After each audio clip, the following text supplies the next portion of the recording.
Get out Modi என்று கூற துணை முதலமைச்சர் உதயநிதிக்கு தைரியம் இருக்கிறதா என பாஜக மாநில தலைவர் அண்ணாமலை சவால் விடுத்துள்ளார். கரூரில் நடைபெற்ற பொதுக்கூட்டத்தில் பேசிய அண்ணாமலை இவ்வாறு கூறியுள்ளார். பிரதமர் நரேந்திர மோடி அவர்களை பார்த்து குற்றம் சுமத்துறார். உதயநிதி ஸ்டாலின் சொல்றாரு, நேற்று முன்தினம் மோடி மட்டும் தமிழ்நாட்டுக்கு வந்தாருன்னா முதல்ல நாங்க கோ பேக் மோடின்னு சொன்னோம், நாங்க இன்னும் கெட் அவுட் மோடின்னு சொல்லுவோம். உதயநிதி ஸ்டாலினுக்கு நான் சொல்றேன், நீ சரியான ஆளா இருந்தா, சரியான ஆளா நீ இருந்தா உன் வாயிலிருந்து கெட் அவுட் மோடி நீ சொல்லிப்பார்.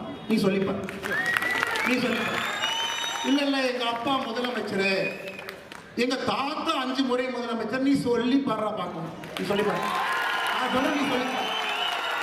வாயிலிருந்து எங்களுடைய உலக தலைவரை எங்க தாத்தா முதலமைச்சர், அப்பா முதலமைச்சர், எங்க அப்பா சிட்டிங் முதலமைச்சர், நான் சிட்டிங் துணை முதலமைச்சர் சொல்ற பார்க்கணும். சொல்ல நீ மந்தானத்து கேட்க சொன்னேன்.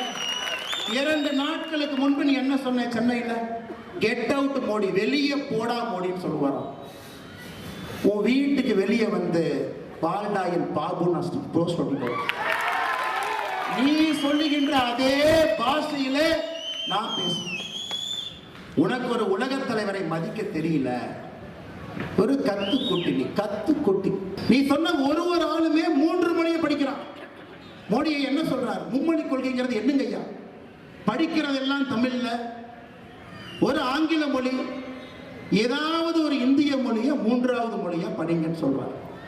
கன்னடம் பிடிக்குதா கன்னடம் படிங்க, தெலுங்கு பிடிக்குதா தெலுங்கு படிங்க, சமஸ்கிருதம் பிடிக்குதா சமஸ்கிருதத்தை படிங்க, ஹிந்தி பிடிக்குதா ஹிந்திய படிங்க. ஒரு மொழிய 3வது மொழிய பிடிச்ச மொழிய படிங்க. இதுல எங்க ஹிந்தியை திணிக்கிறார்?